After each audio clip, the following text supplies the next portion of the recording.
My name is Wulf Schütz. I'm a German national, international educated. I have a business background, an investment background. I come from the private equity world, which I was active more than 15 years, and I'm still active. What do I think about the vintage watch market and what makes it so interesting? I think when I started collecting 10 years ago, the market was really a market of connoisseurs and of real collectors, and since then the market evolved very heavily and became into a much different dimension and very interesting for people like me who love to collect, who love to buy nice things like watches. And the vintage watch market is very interesting also from an investment perspective, because it offers you the possibility to have a real asset you can wear, you can touch, you can feel, and have a real inflation hedge against other financial risk we are currently facing in this world of uncertainties and of volatile financial markets. And this is what makes it very interesting for people like me and people who invest in vintage watches.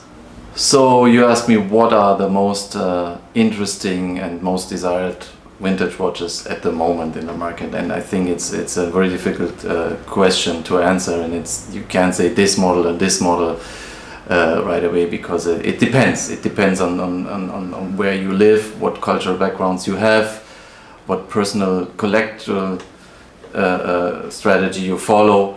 But in general, I think what we can observe is that in the last 12 to 18 months, all type of steel models, rare steel models in prestige conditions are very desirable all across the world. Yeah, and still we see the development, and the most important brands in the watch market, in the vintage watch market, Rolex and Patek Philippe, are leading the market. Yeah? We have seen some development of so-called second brands like Longines, etc. But still, Rolex and Patek are still leading the market. And what I would always suggest is to a collector to buy when he buys his first or second vintage watch, I would always say, okay, only go for quality. Yeah? Go for Rolex or for Patek and go for quality. Yeah?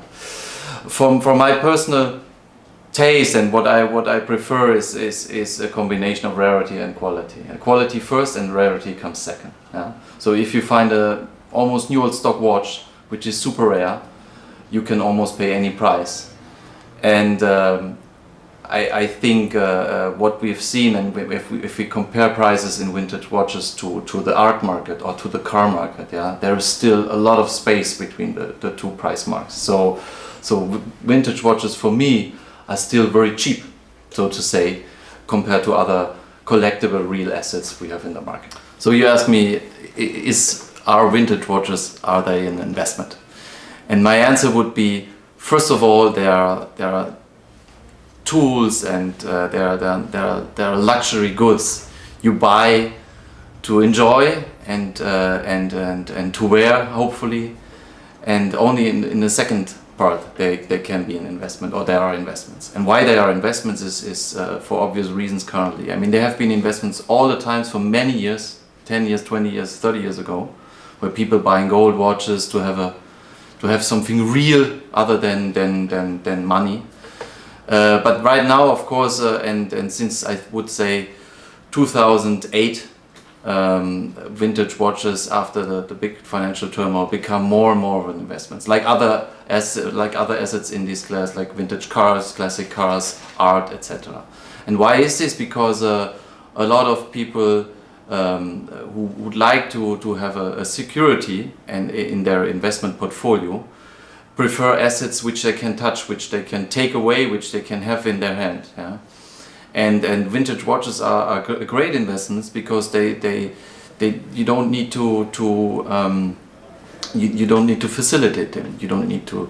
They're easy to store. They're easy to maintain. If you compare them to cars, you need a big space, you need big insurance, you need a big maintenance. It's very expensive. And vintage watches are just so easy to handle. And you can start with 10,000 euro. You can go with 15,000 euro. And basically there is no limit at the end of the ladder. So the vintage watches cover a wide range of investors' need, so to say, and they're very liquid. Yeah? Compared to art, for example, which is difficult to liquidate very quickly, vintage watches are like cash. You can liquidate them very easily. If you have a Rolex Daytona, to give a very prominent example, you can sell this watch basically on every street. Yeah, you can go into any shop and say, I have a nice Rolex Daytona, and probably most of the dealers will give you a fair market price.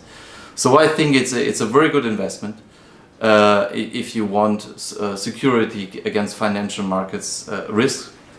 On the other hand, what I do with the Rare and Fine Fund is a little bit different. We invest into different price ranges. So the average watch is roughly around 100,000 euro, which is a different market, of course. But also here, at the end of the day, all the investors who invest into Rare and Fine are looking for security, for a hedge against other financial risks, and not predominantly performance in a way they would invest into a certificate or a share. Yeah.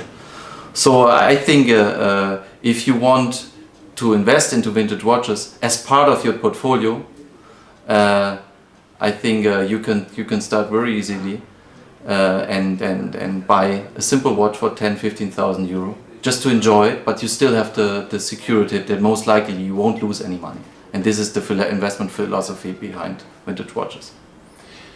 And contemporary watches are an investment more than watches. Contemporary watches investments. I have to say I'm not into contemporary watches at all.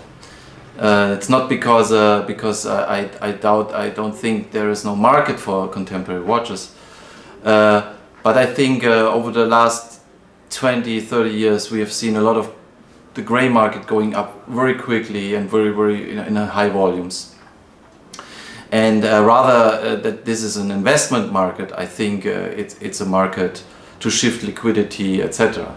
So from my point of view, I don't think unless it's a very limited, very unique and one of a kind contemporary watch, that the contemporary watch market is an investment market compared to if you compare it to the vintage watch market. However, there are very nice contemporary watches out there. Talking about Rolex Daytona again, if you see the new Rolex Daytona, it's a very nice watch, and I myself bought one, but just to wear, to enjoy, not as an investment and not to resell. So what do I think about the auction market in general? I think, for no doubt, some has to argue that Oral Bucks and Livia Rousseau did a wonderful and great job when they joined Philips. The auction so far went just really great. Yeah. What we see in the market and why auction markets, from my point of view, are still, with all the new economy and the electronic markets coming up, etc., are still very important. Those auctions in Geneva or New York or in Hong Kong, they signal prices to the general market, yeah?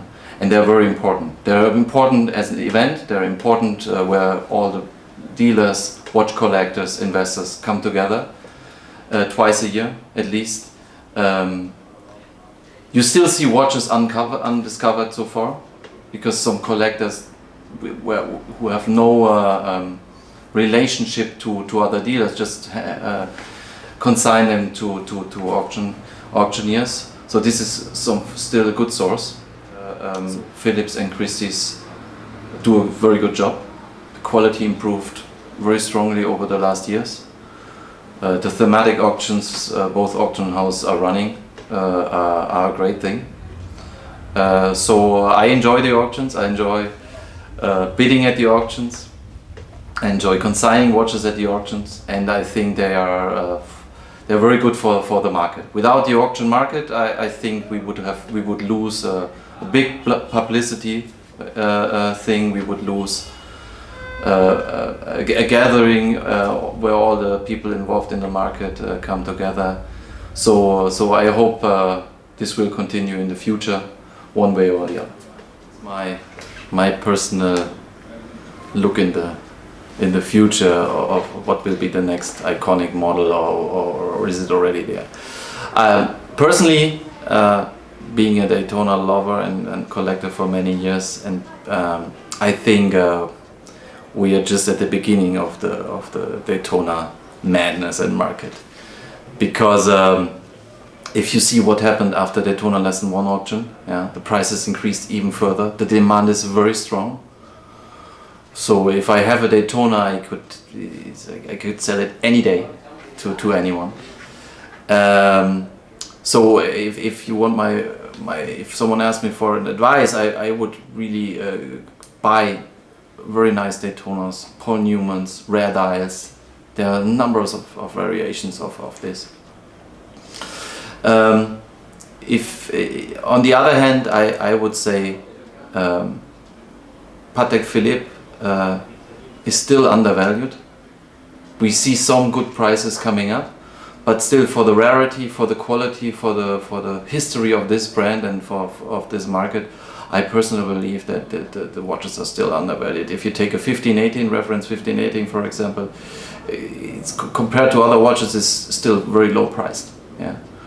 So this is why I buy this model, for example, because I think if you find a prestige version of that and prestige model, it's a safe bank, and it's going to increase in the future. It must be. There is no other way. It's so rare. So from my point of view, chronograph, complicated watches, and the best buy is always also for me a very rare prestige condition Daytona, also in the future.